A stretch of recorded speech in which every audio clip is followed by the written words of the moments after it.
Esta noche no puedo quedarme callado. En algún momento de mi vida estuve demasiado cerca de la oscuridad. Fui testigo y a veces víctima de lo que sucede cuando la fe se mezcla con el miedo, cuando la esperanza se convierte en cadena y cuando un hombre con voz suave logra controlar almas enteras. Lo que estás a punto de escuchar son 5 historias, 5 heridas que dejó el fanatismo en mi país, el Perú. Algunas las viví en carne propia, otras me la contaron personas que no pudieron dormir después. Te advierto, algunas historias dejan huella. Los hijos del sol, el caso de Patricia. La conocí en un retiro espiritual en la selva. Se llamaba Patricia, tenía apenas 16 años y unos ojos que todavía creían que el mundo era bueno. Todo empezó con un grupo que decía seguir la voz del sol, una comunidad que predicaba pureza, desapego y renacimiento. Sonaban tan pacíficos, pero detrás de cada oración había control. A Patricia la convencieron de que debía purificarse, de que el mundo, sus padres, sus amigos, todo era una trampa creada por la oscuridad. Una tarde desapareció. Se la llevó el líder, un hombre que decía ser el elegido, el Mesías de la nueva era. Pasaron meses antes de volver a saber de ella. Cuando la encontramos, estaba desnutrida, con una mirada vacía, y cargaba a un bebé en brazos. Me dijo algo que aún me persigue. Creí que iba a salvar mi alma y terminé perdiéndola. Eso fue la primera vez que entendí lo fácil que es entregar la mente cuando el corazón busca consuelo. Historia 2. Los que servían a Dios. Es lo que yo creí. Al parecer, yo todavía era joven. Yo crecí dentro de una congregación católica muy estricta. Nos enseñaron que obedecer era amar, que sufrir era crecer, que callar era una virtud. Pero había algo que no se me decía en voz alta. Un grupo cerrado dentro de la iglesia, hombres jóvenes que juraban lealtad eterna a su fundador, lo llamaban el sodalicio. Decían que eran los elegidos, que el resto del mundo estaba enfermo. Y literalmente estaban muy rayados. Yo tenía 19 años cuando el hermano mayor me tomó como discípulo al principio. Era su guía, mentor, ejemplo según él. Pero con el tiempo las palabras cambiaron.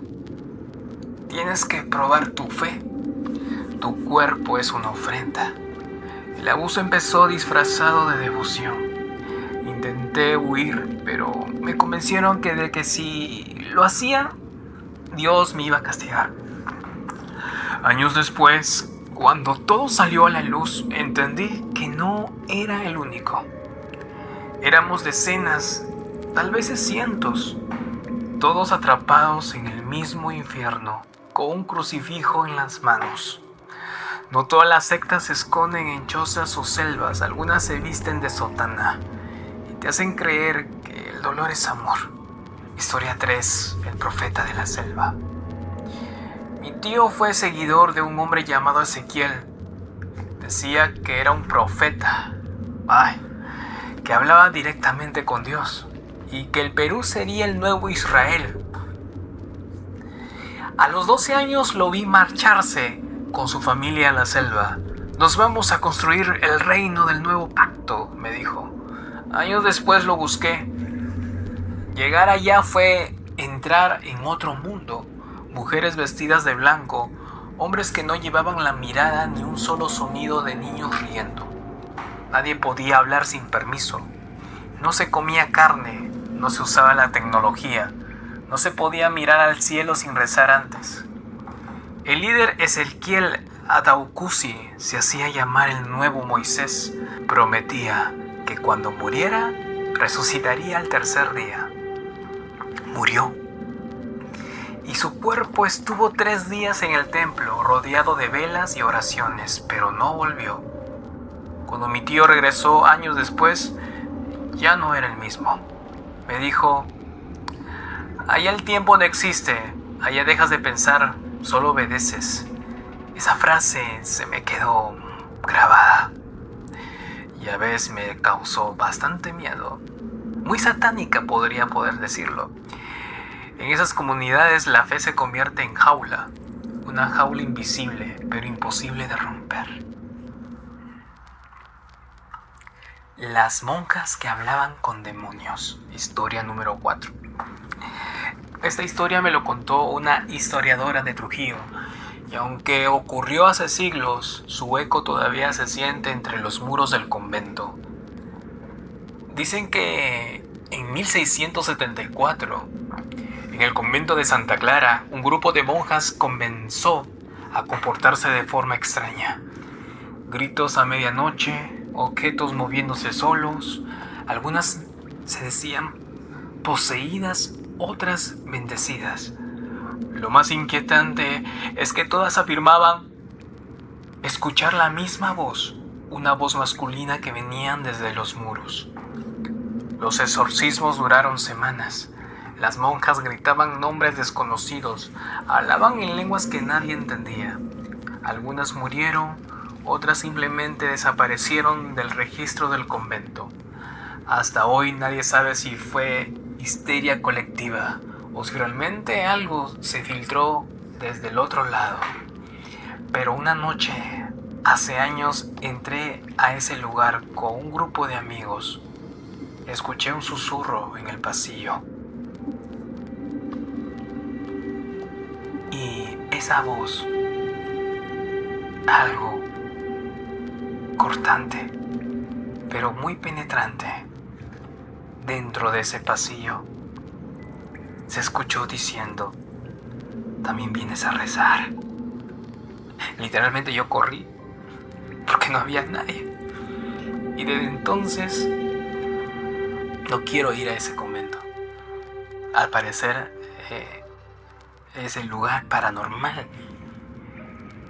Aún sigue quedando espíritus. Tal vez son las monjas que quedaron atrapadas en ese portal. Historia número 5. El círculo del amanecer. Esta última historia, pues, no está en libros, pero me estuve ahí, al menos lo suficiente cerca para no olvidarlo. En 2013 trabajaba en una comunidad rural en el norte del Perú, enseñando alfabetización. Todo iba bien hasta que conocí a un hombre llamado el Maestro. Tenía una mirada profunda, una voz tranquila y una forma de convencer sin levantar la voz. Comenzó reuniendo a la gente en las noches bajo las excusas de sanación espiritual. Poco a poco el grupo creció. Un día me invitaron a una ceremonia. Todo estaba oscuro. Las velas en el suelo dibujaban un símbolo que nunca había visto. Los seguidores vestían de blanco. Cantaban algo, una melodía sin palabras. Y en el centro, él: hoy dejaremos morir al yo para renacer en la luz, dijo. De pronto apagaron las velas, solo se oían respiraciones y murmullos. Una mujer gritó, nadie la ayudó. Corrí y nunca volví más. Días después escuché que esa comunidad había desaparecido. Nadie sabe dónde fueron. Algunos dicen que se suicidaron. Otros que aún siguen ocultos en las montañas esperando al nuevo amanecer.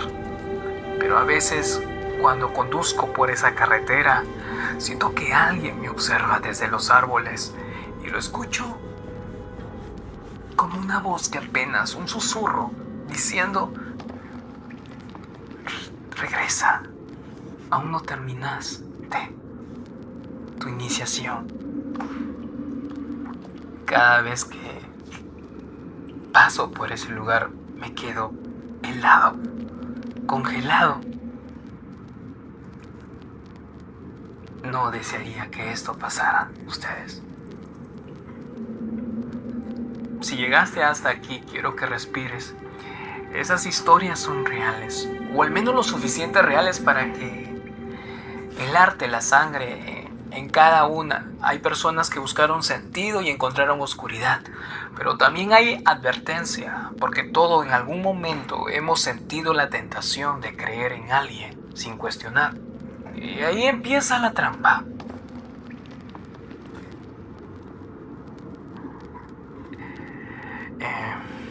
Soy John Sánchez y esto fue Sombras Nocturnas. Si este episodio te estremeció, déjame un comentario contándome qué historia te marcó más. Comparte este podcast con alguien que disfrute del terror real. Y recuerda, no todas las sombras vienen de la noche, algunas vienen de adentro. Nos vemos en la oscuridad.